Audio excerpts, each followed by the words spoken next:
Students, I wanted to let you know, even though that we are using WebEx events for this, which means that only our panelists will be shown on screen, you have the opportunity to use the chat room. So find the chat room feature on the bottom of your screen. There is a little box called chat.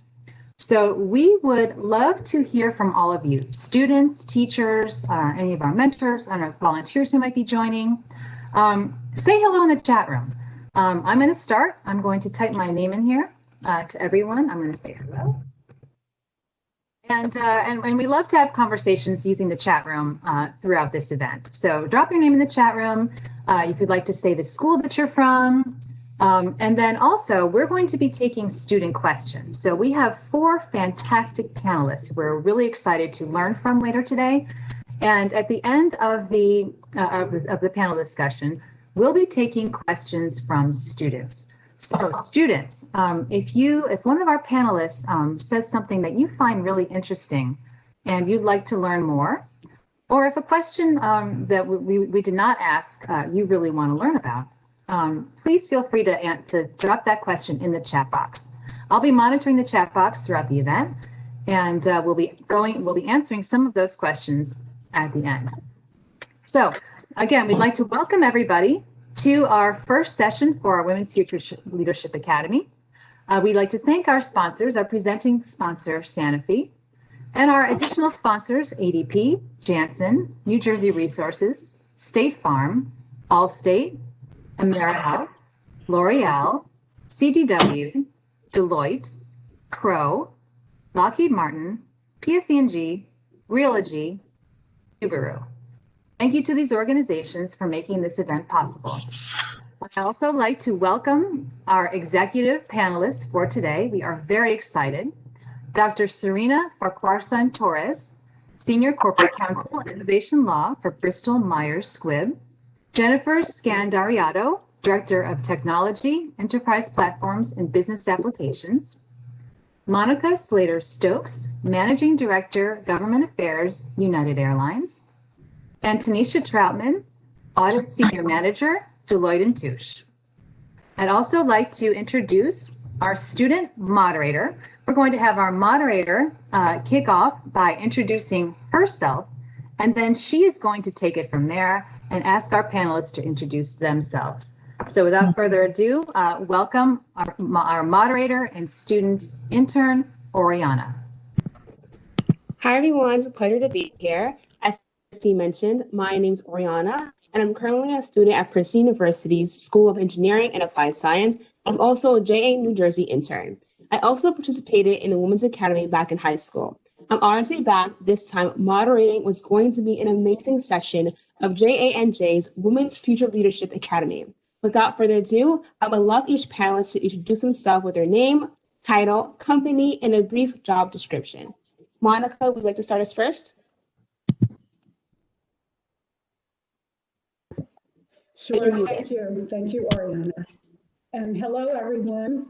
So happy to be here. It's really exciting. I will give you just a little bit of background, and then if you have questions later, we can continue to discuss. So I am the Managing Director of Government Affairs for United Airlines. I've been in the role for 20 years, starting with Continental Airlines, and then when the merger took place, moved into the Managing Director role, covering government affairs for this region and Northeast.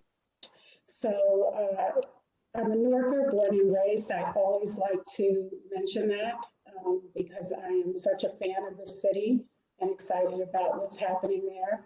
And we will talk more about me later. Thank you. Thank you so much. Can you take that away? Hi, I'm Dr. Serena Farquharson Torres, and I'm a patent lawyer at Bristol Myers Squibb. I've been there for about 4 years, but I've been in the pharmaceutical industry as a patent lawyer for about 18 years. I started by getting a doctorate in biological chemistry from the University of Minnesota, and a law degree at the University of North Carolina.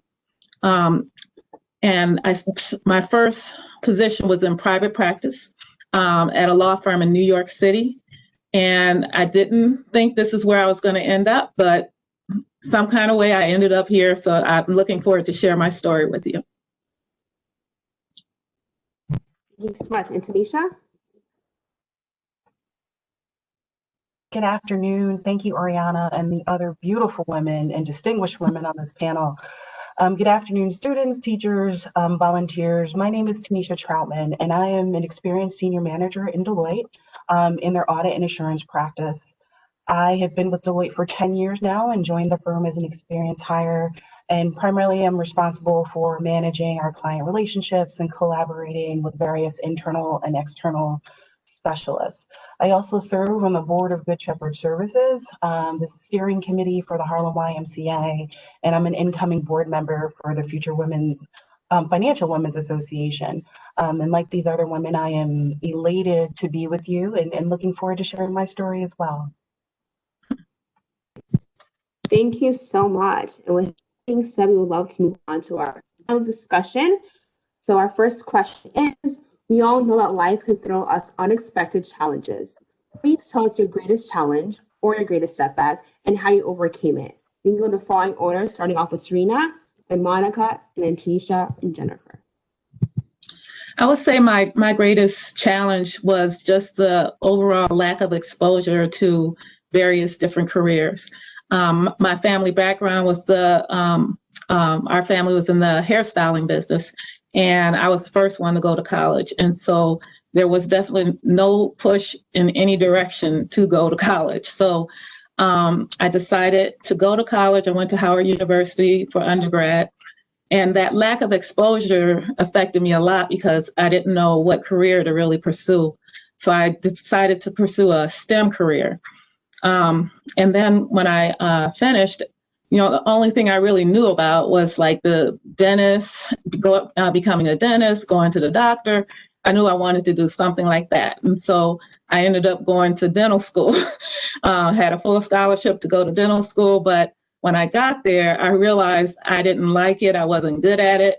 And I had a full scholarship. But so this was a big challenge for me to make this decision. I decided that I was going to leave dental school and go to graduate school. And that's what I did. I had to persuade the school to understand, my decisions. And once I was able to do that, I was able to pursue that as my career. But as I mentioned to you, I'm actually a patent lawyer. So I still didn't know what I wanted to do.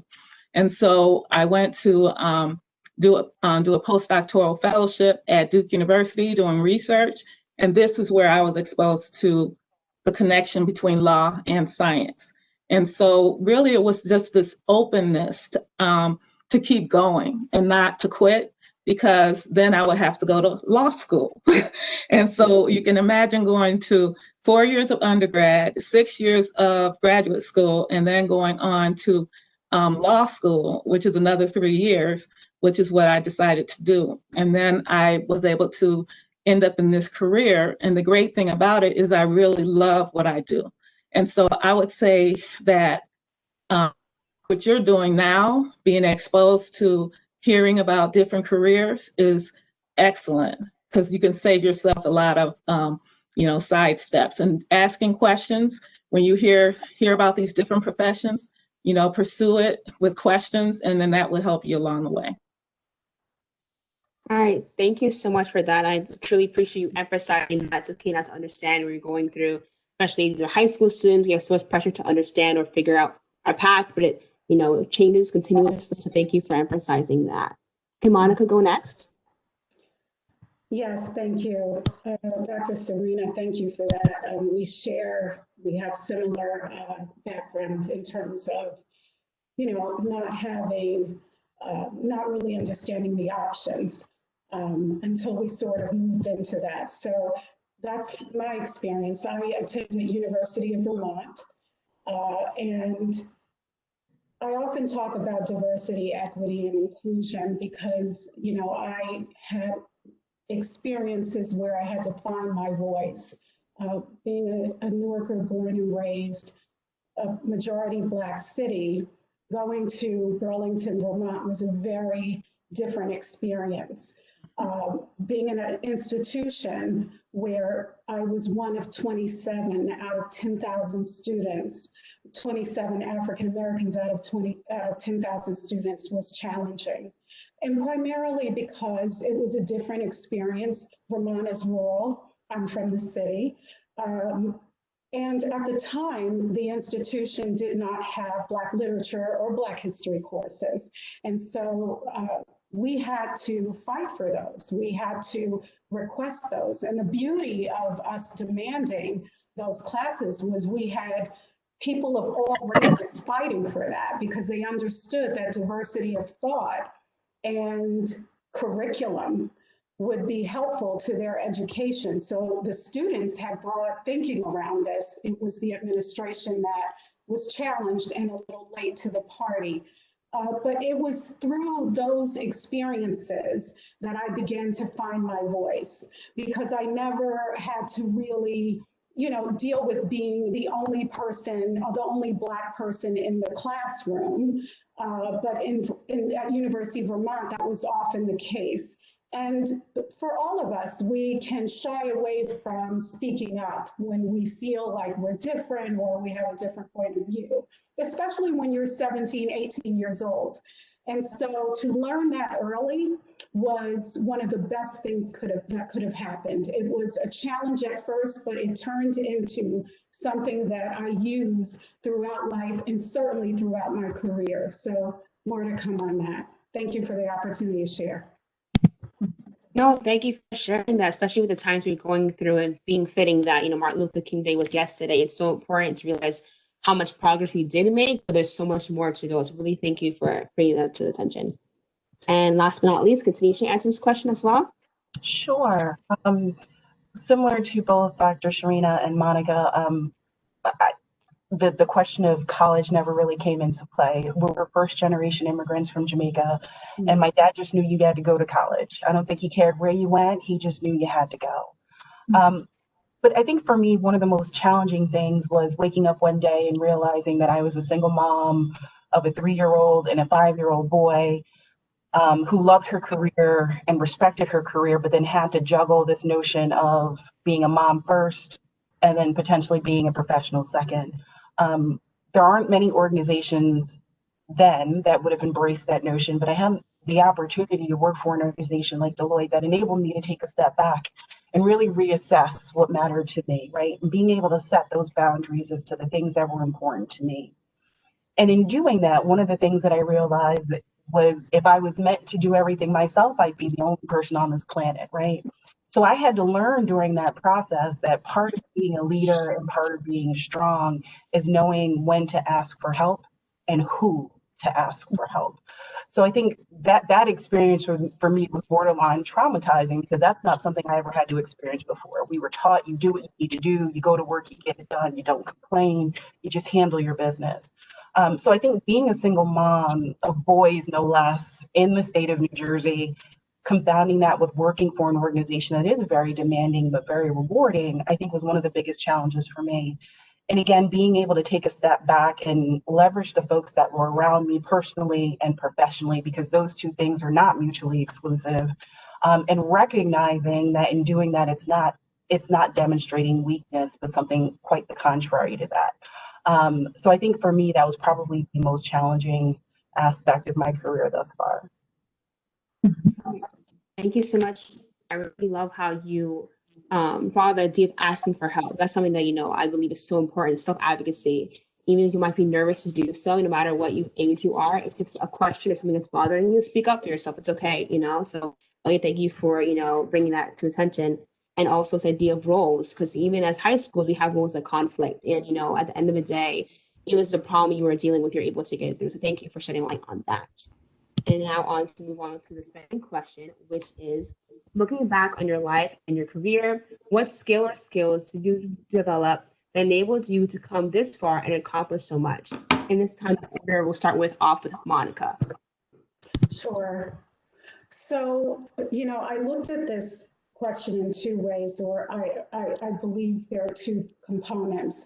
One is skill sets, and I can speak about those which I feel, perhaps I'm gifted in these areas, and that is just the ability to influence communication, verbal and written, which is critical to a lobbyist's job. As I didn't previously mention, but government affairs, essentially, you protect, in my role, I protect the company's interests from a policy perspective, but that also morphs into business development and external affairs, where I engage with everyone from officials to community, nonprofit organizations, et cetera, to drive an agenda and serve the communities where we fly.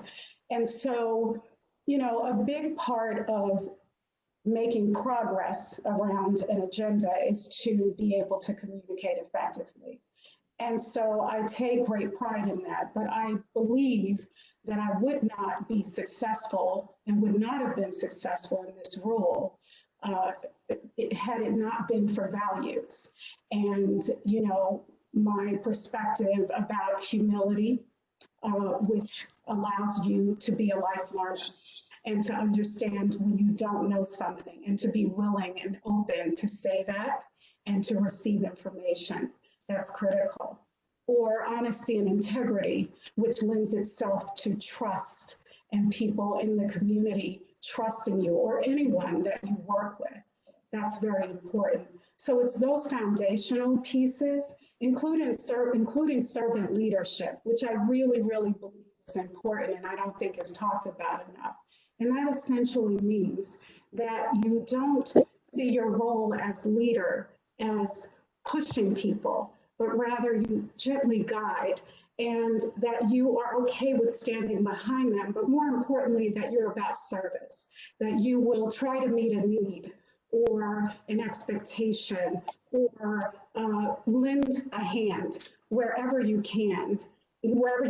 And then finally, and I think more importantly, and I call it equitable engagement, is that you treat everyone, no matter the station in life or the level, with the same amount of dignity and respect. That should be the guidepost, and that you should do that across the board. I think those are the things, probably more than my skill sets, which are important, that really allowed me to grow and flourish in the position. And when I started to really do those things and really be intentional about them, I think it changed the course of my career. Thank you so much. I really loved how you brought on about like equitable engagement. I never heard that before, but and the premise behind it is so important, something that definitely everyone should carry with them, especially in terms like this. So thank you for sharing. We also have Tanisha answer this question next. Sure. That was phenomenal, Monica. I absolutely adore your answer, and that was helpful to me in the spirit of continuing to be a lifelong learner. I think one of the things for me has been, I think I used to coin it more as being patient and understanding. And I think the term today that's a little bit more appropriate would probably be empathy. And I think you hear that word a lot, and folks know what it is. And I think it's a little bit different when you intentionally practice something like that. I absolutely revere Maya Angelou, and I am not going to go and try and say her quotes the way that she would say them or absolutely perfectly. But one of the things that she always said was, folks will forget what you say, they'll forget what you did, but they will always remember how you make them feel. And I think for me, that has shaped my leadership style. That has been the core of how I interact with my husband, with my children, and even with my partners in the professional space. Oftentimes, and good times or bad, folks are really looking for an opportunity to be heard.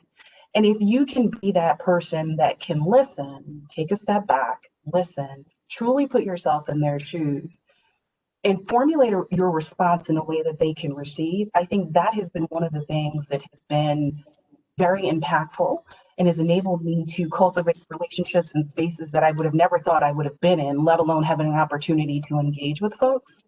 But when you do that, I think you demonstrate a degree of vulnerableness. And when you're vulnerable, the folks around you are willing to be vulnerable. And I found that in those spaces is where true growth happens. It's in those spaces where relationships are truly fortified. And in doing that, folks will also continue to come back to you. So in good times and bad, you become that avenue for them. You become that, can I bounce this off of you? And when you have that kind of reputation, I think it just opens different doors for you that you may not have already had available. So for me, it is this notion of empathy and being able to truly put yourself in someone else's shoes, being able to interact in a way that someone knows that you care, as Monica was saying, where they're coming from. And I think when you show that, that trust organically builds itself. And when you build organic trust that way, those are things that tend to stand the test of time.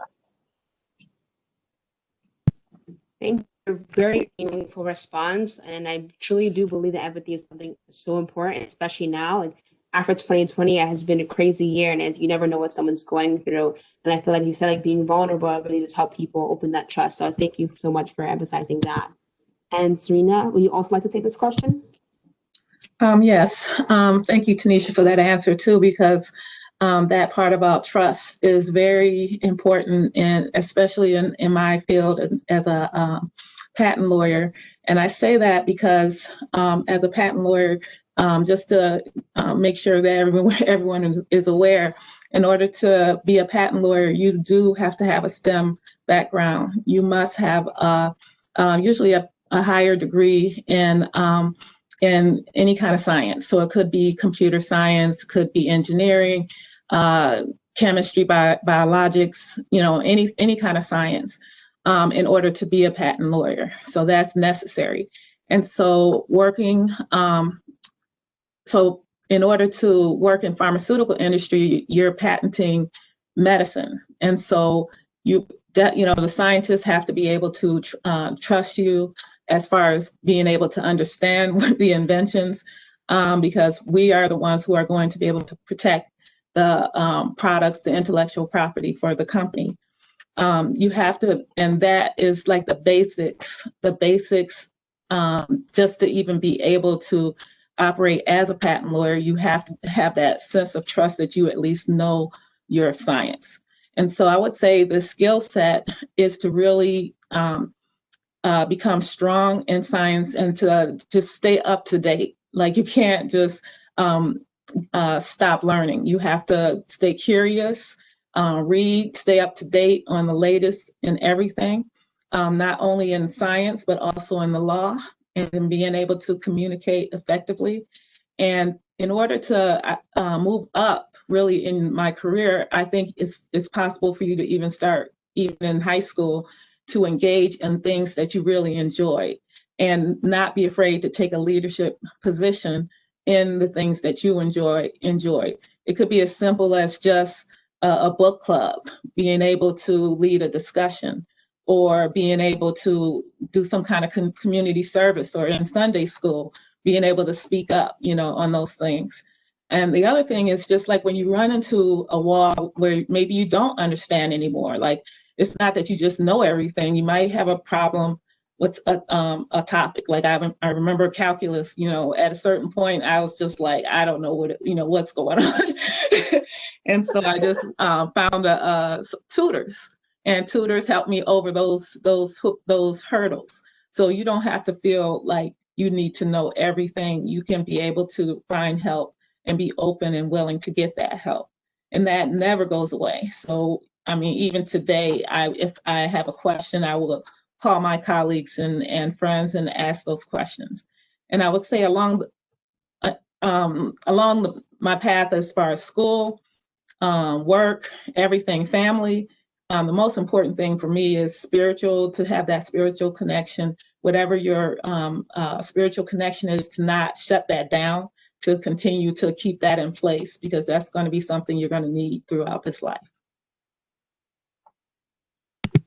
Thank you for that response, Serena. And I think it's important that you bring up that, the high schoolers now can take that and really work on finding a passion that they can use and grow, because passion can really carry you through life. Of course, hard work also, but so important so they can have that base. And with that being said, I'll also like to move on to our final question for today, which is, in thinking about high school girls listening today and in the future, what would you tell your younger self? And we could start off with Tanisha. Sometimes I don't want to think about high school, but it was helpful. Yeah, I tell you, it was helpful. And Serena, you said something just now that I think for me epitomizes what I think I would have told my younger self, and that's this notion of listen to your inner voice. I remember until this day, I remember feeling things, thinking things, this just doesn't seem right, but for whatever reason, I opted to do something different. Same thing in my professional life and my personal life. I constantly have this thing in the back of my head. And I do think it's my spiritual father talking to me and telling me what he wants me to do. It's just whether or not I choose to listen. So I think if I could think back to high school, and that voice has always been there. And I think as I've grown to hear it a little bit better or recognize it, I'll say it that way, it's been much easier for me to listen to it. Sometimes it's yelling at me, I feel like. But that to me is truly key, is being able to listen to yourself and trust yourself. You're always going to have people, meaning well or not meaning well, that are going to challenge you. And I know for me, I'm probably my own worst enemy in that regard. But I think the best thing that you can do is to hear that voice and really critically assess what you're hearing and help and allow that to help drive the decisions that you make. I think that's what I would tell myself in high school. That was beautiful advice, especially as a college student. That kind of hit home for me, and being able to learn how to trust your own self. So really, thank you for sharing that. And would Monica like to say something? Sure. So frankly, Tanisha, I tell myself that today, because it's a muscle that you constantly exercise, right? How to hear, I'm same as you all, God's voice, and understand where I'm supposed to go and how I'm supposed to maneuver and navigate in this life and in career. But the big thing that I would tell my high school self is be anxious for nothing. And this is an important one, because I know that in the world in which we live today, and all that we are all experiencing, and particularly you all, having to take in so much information, and there's a lot of confusion right now, it's hard not to be anxious. There are people who are in their 40s, 50s who are anxious, but I would encourage you to calm yourselves. And when it comes to your career track and your path, try not to worry so much. It's fine and it's great to have plans. It's important to prepare. All of the hard work that you're doing now does in fact matter. But I want you to know that life will take you on a circuitous route.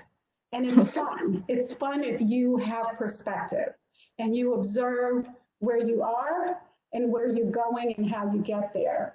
Because oftentimes you find that what you thought you'd be doing, you might end up doing something differently. I thought I was going to be a lawyer, and I was planning to go to law school.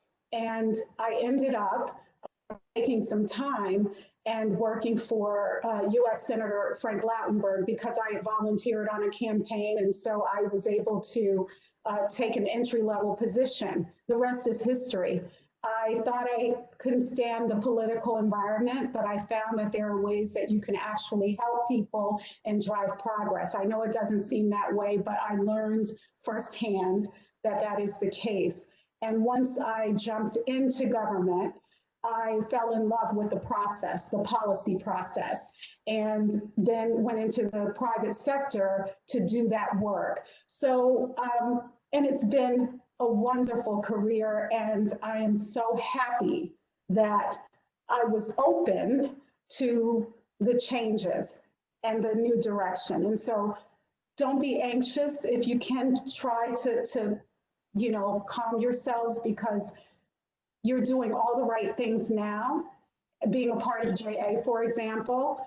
And I believe that success is all about hard work, perspective, and adapting and being open. What great advice. Thank you so much for that, Monica. And I really think that's really important to, discuss. It's important to realize that yes, you're anxious, but it's important to take a step back and realize that, it's going to be okay, especially as, students. And I was a high schooler like a couple months ago. And it's just crazy to think everything you have to go through from college apps into stressing about tests and exams, there's always something to worry about. So it's important that, you're going to get it done and it's okay. So I really thank you for emphasizing that. And last but not least, I would love for Serena to also add her advice to that question as well. Oh, I'll be glad to. That don't be anxious for nothing. That is very important, especially these days. And I tell myself that even now. After this call, I have to remind myself of that too. But as far as what I would tell my younger self is, I think one of the good things was to be involved with things that I really enjoy and not try to look at how whatever I was doing was going to play out in some kind of planned way to get me to a specific career, a specific scholarship. Like if I wanted to participate in a sport, I don't have to be the best at it, but to just do my best at it. And it's not to get a scholarship, it's because you're a part of the team and you enjoy it and you do your best. And you learn the rules of the whatever the sport is or the club. It could be basketball, could be tennis, golf, any of those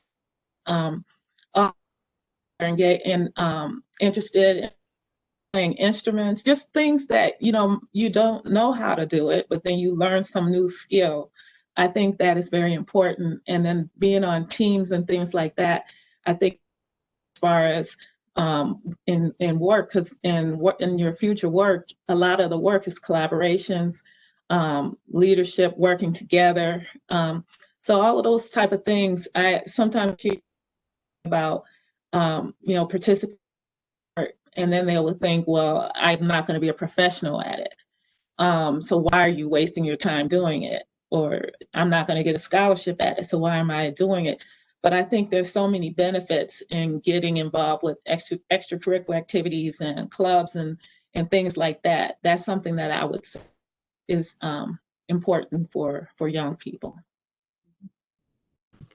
Yes, I completely agree. And thank you for sharing that. I said before, I just finished high school a couple months ago, and it's especially with the whole college process in your head, I have to do this to, in order to succeed. But I just take a step and realize that, I do things for my personal benefit. I do things that I'm passionate about, something because it makes me happy. It's really important to put yourself first as well and realize that. So I really appreciate, really bringing that point across. In general, you guys gave such amazing advice from working on communication skills to really emphasizing empathy and to, bring this whole thing together, where it's important to understand, to be curious and to ask questions, and your path is not going to be straight fixed. You're going to change your mind. So especially hearing that from me, a lot of this advice that I could take myself. So I'm really glad you guys were all here today to share such wise words that I'm sure all the high schoolers and teachers and staff members here today can absorb. So thank you so much. And without further ado, I'd like to take it over to Christy for the Q&A session. Thank you so much. Excellent.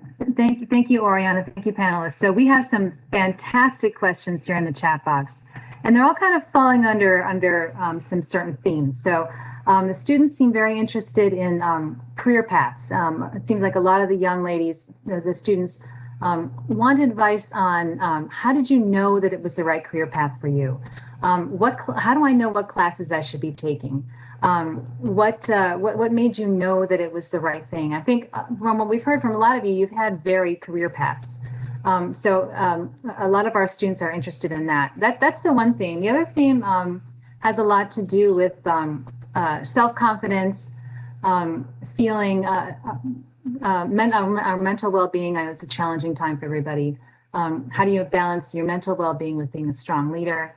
And then another kind of theme that I'm seeing is equality. gender equality and racial equality in the workplace.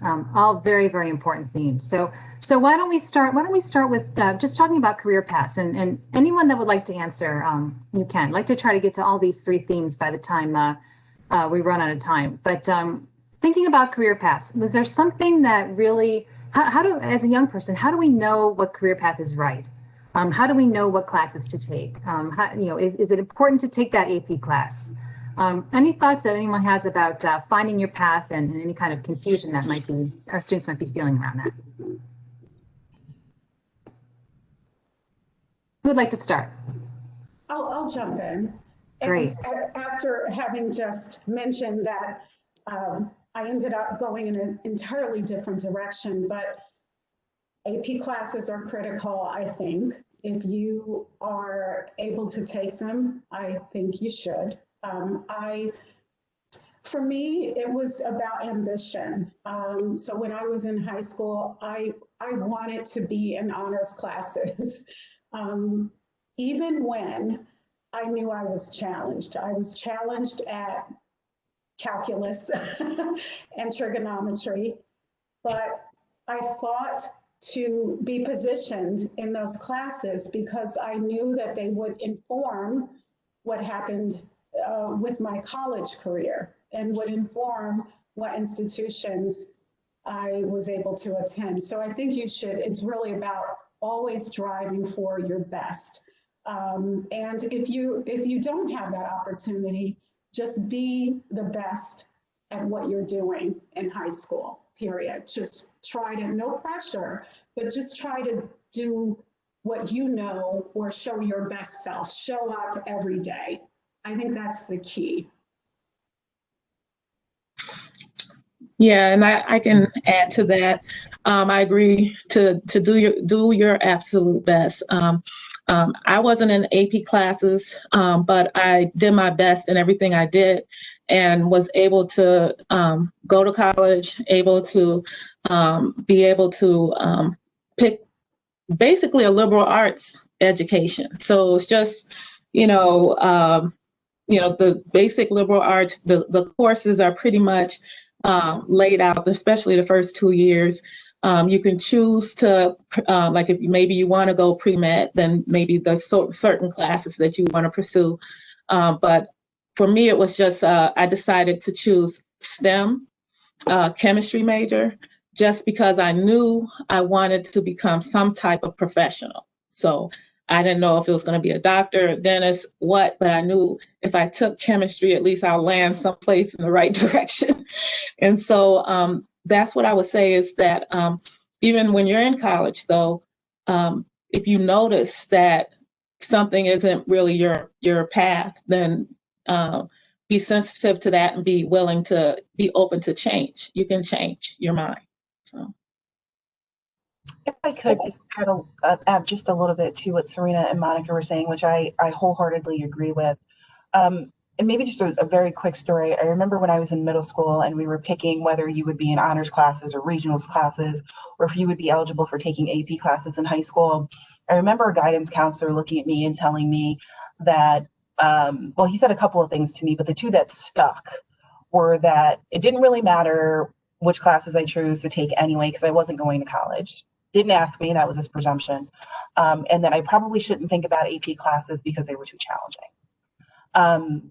And my mindset at the time was, if I do nothing else before I graduate from high school, I will prove you wrong. And the reason that I mention that is I think that sometimes we put pressure on ourselves to figure out what our path is very early. And I know Serena and Monica also spoke to the fact of just be intellectually curious, right? Be willing to experience things, because I think that is the best way for you to decide what is going to give you energy and what it is that you are truly going to be passionate about. And those things that you're passionate about are going to be the things that you stick with. And I also say that to say, when you take a step back and you're thinking about those classes, don't let other people define for you the path that you choose to be on. So critically assess what it is that you want to do. My 13-year-old son reads on a college level and he loves being in AP classes. My 11-year-old, if I asked him to open a book, you would have thought I tried to give him a root canal. So it's one of these things where you have to know you have to learn you. And the only way to learn you is to experience you and experience different things. But I think the key is figuring out what works for you. And it's not going to be the same answer for everyone, and being at peace with what it is that works for you. It's not about the person to your left or to your right. It is about you, and trying to keep that focus on you, I think will help guide what it is that you take. And colleges and universities, yes, they absolutely look at those students that have great grades, right? That's table stakes. But they're also looking for well-rounded individuals that have different experiences. You've played on different teams, you've been a part of different clubs to demonstrate that you are multifaceted. So school is absolutely important. It is table stakes, it is the bare minimum, but it's only one dimension of who you are. So don't lose all the other pieces that make you whole. Beautifully said, Tanisha. And there's so many, all of you, there's so many questions in the chat room that you're all just wonderfully answering. Thank you so much. Clearly, finding that career path is on our young people's minds. And I think that your words of wisdom have really helped. So I thank you. And another thing, another theme that I'm seeing here, and it's a difficult thing to talk about, but certainly something that we should all be talking about. Any advice for overcoming hard times when you feel like giving up? What keeps you going? How can you build confidence? Again, these are such challenging times. Do any of our panelists have any advice how to keep going when things just seem awful? We've all had these experiences. How do you find in yourself to keep going? How do you build that confidence that you'll need to reach your goals, even in the face of adversity? Anybody like to tackle that? It's a tough one. Yeah, for me, is a big part for me is my relationship with God. I have to have that spiritual connection, because looking at having something bigger than myself, that I'm not just relying on myself in order to be able to deal with all of the things on the news, all of the things, I have a high school daughter and twins who are in middle school. And I think about all the things that they have lived through, just in this short life that they've had. They had their first Black president, then they had this pandemic and Black Lives Matters, and just everything, the insurrection that we just had at the Capitol, and they just have to keep moving and keep going in virtual school. And so with what we do is just really allow for space to be together, so sometimes we talk together, but then space to be apart too, to be able to have that time to deal with things in your own way. And then also to keep yourselves moving, as far as you're not able to do everything that you want to do right now. Maybe there's sports that you really want to play right now, but you have to just understand that this is temporary. This is not permanent. And so keep your mind on, in the future. This is not your whole life is not right now. And so that's what I can say. To me, it is a difficult question because I'm living it every day with a family. I would have to echo that. I would absolutely have to echo that. I think there's two dimensions to it, right? There's this notion of surrounding yourself with people that you can rely on, because sometimes you just need that ear, or that I just need to say this, I need to get it out. So whether it's you speak to God or whomever you believe in, or you call that friend, or you get a piece of paper and write it down, I think you need to find whatever mechanism works for you to get it out. I think one of the worst things we could ever do to ourselves is bottle that stuff up and hope it goes away. It doesn't go away. If anything, it manifests itself and turns into something uglier. So whatever it is, I think it's figuring out how to get it out, and get it out in a healthy way. Gym, run, walk, whatever it is, but get it out in a healthy way. I think the other piece is making sure that you take time for yourself. With being a mom and being a professional, there are days where I look around and I'm like, where did 12 hours go? And I feel like I have accomplished nothing. but being able to give yourself peace in that, you know what, I may not have gotten everything today. We're going to rework this to-do list and I'm going to get it done. But giving yourself that latitude to breathe. And Monica, a little bit earlier, you talked about being flexible and being adaptable. Part of that is being flexible and adaptable with yourself. So I think for me, that has been very key, is leveraging my family that's around me, but then also making sure that I am taking time to take care of me and being unapologetic about taking that time to take care of me. Thank you, Tanisha. Monica, do you have anything to add to these thoughts we're having? I do. I love the responses. They're so helpful.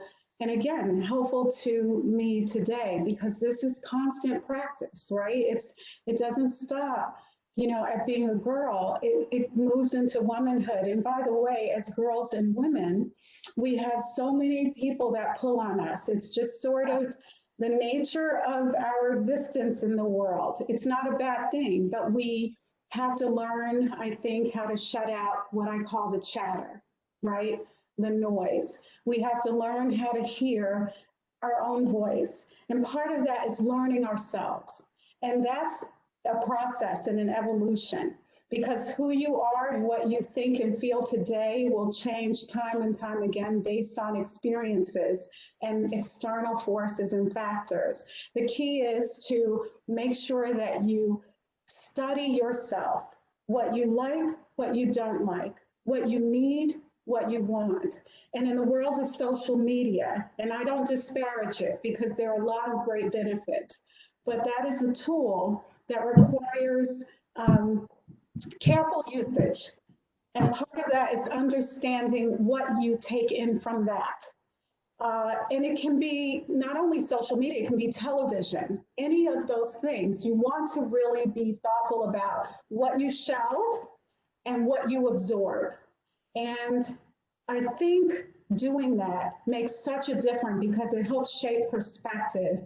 And that's the other piece of this, is practicing positive perspective and affirmations, telling yourself who you are, and also reminding yourself that you put one foot in front of the other every day. Don't run too far ahead because it will be overwhelming and create anxiety. Try your best to just stay in the moment and take a step forward. Deal with things incrementally.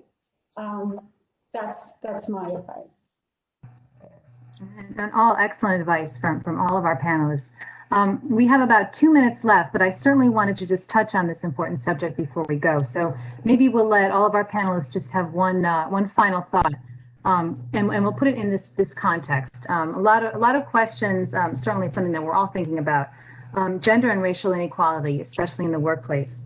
So as successful women and as successful women of color, are there challenges that you've faced, and what advice would you have to students for overcoming those challenges? Any kind of real quick words of wisdom from your experience that helped you get to where you are? Any thoughts on that?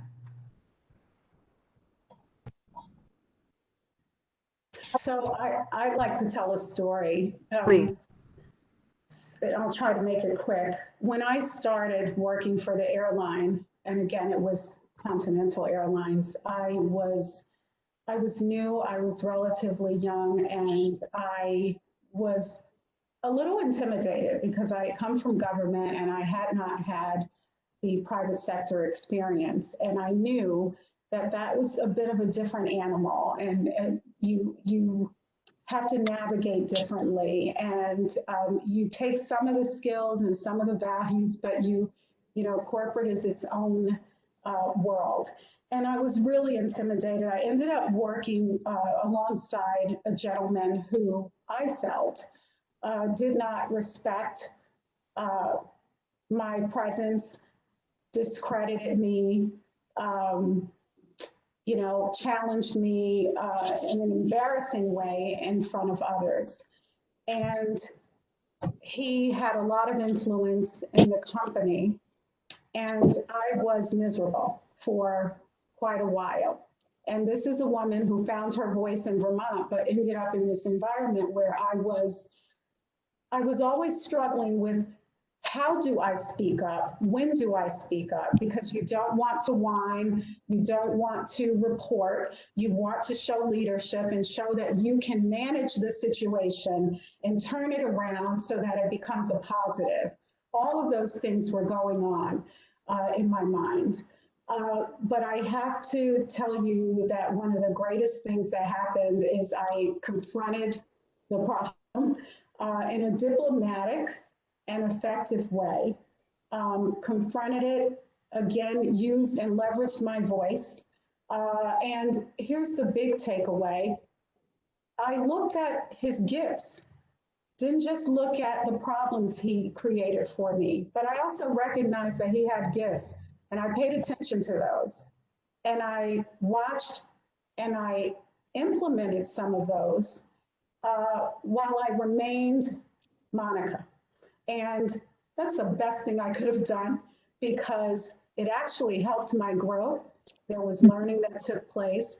I found my voice and I established a level of respect and dignity that since then, quite frankly, and I've had a lot of challenges, but I've never quite had to deal with the amount of discrediting and lack of respect again.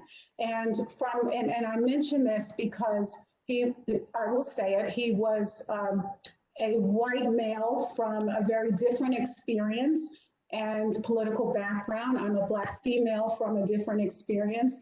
And I felt at the time that he didn't respect that diversity.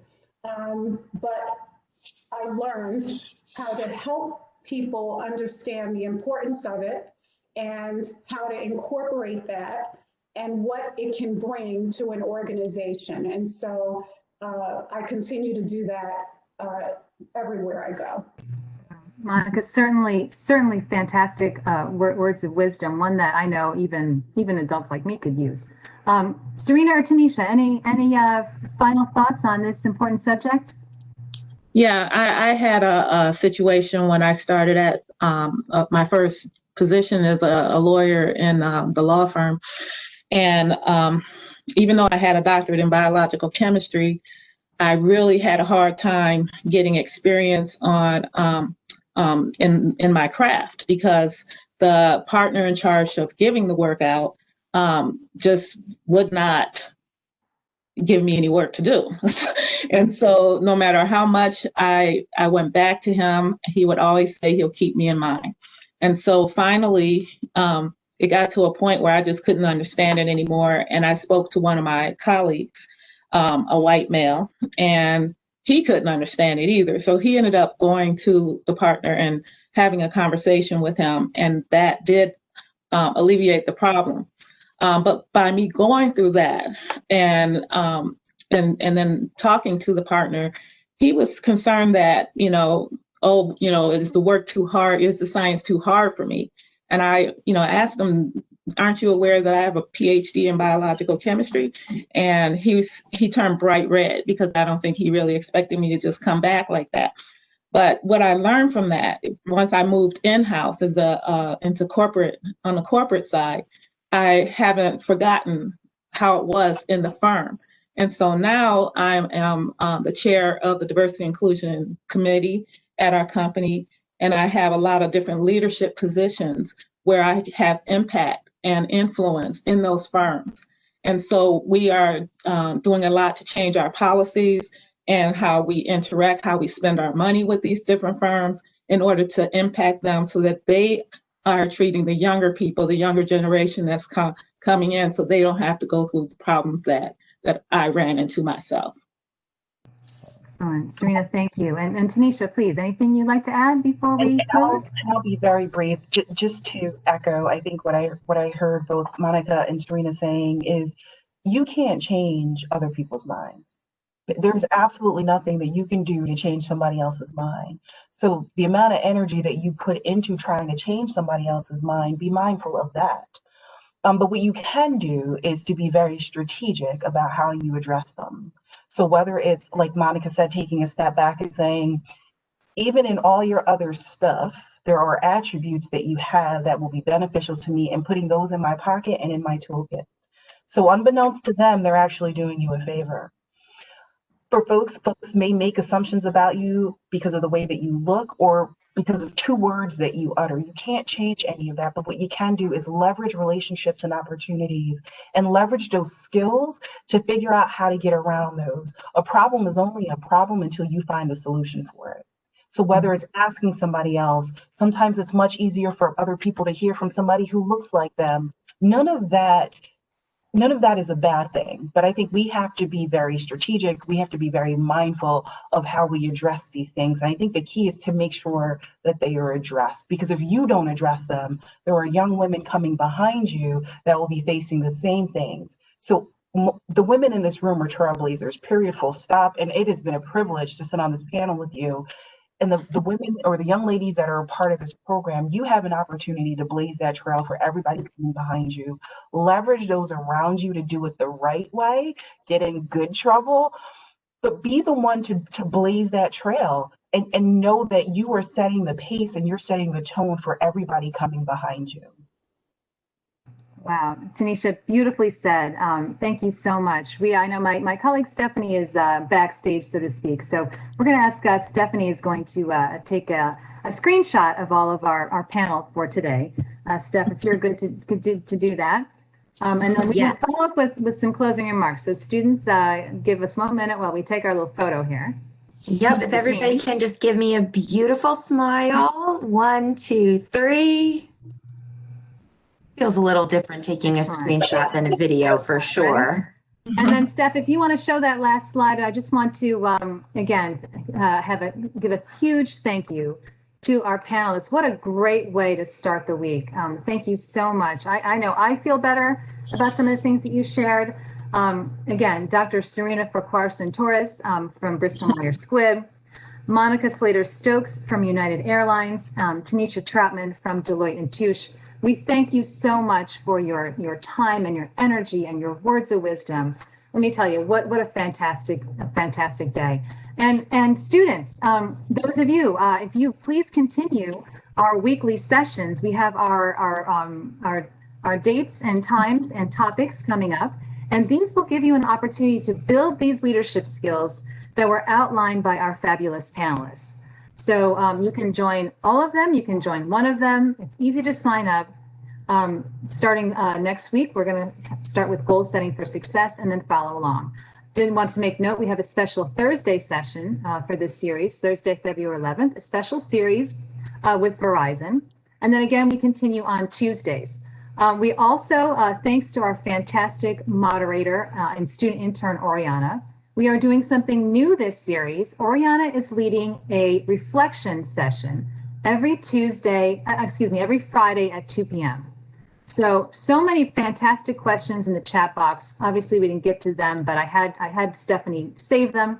So if you would like to join us in a more informal conversation with Oriana, where we can kind of talk about some of the things that we've learned, ask each other some questions, please feel free to join us. That is every Friday at 2 o'clock. You'll receive an email with information on how to join that, as well as links to join the upcoming sessions. And on a final note, any student that attends 5 or more sessions and submits a certificate of leadership is eligible, and submits a final project is eligible to receive JA Certificate of Leadership.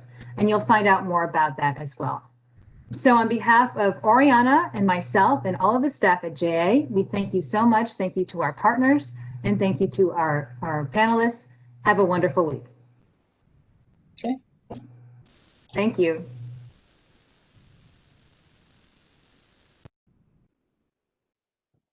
Hi guys.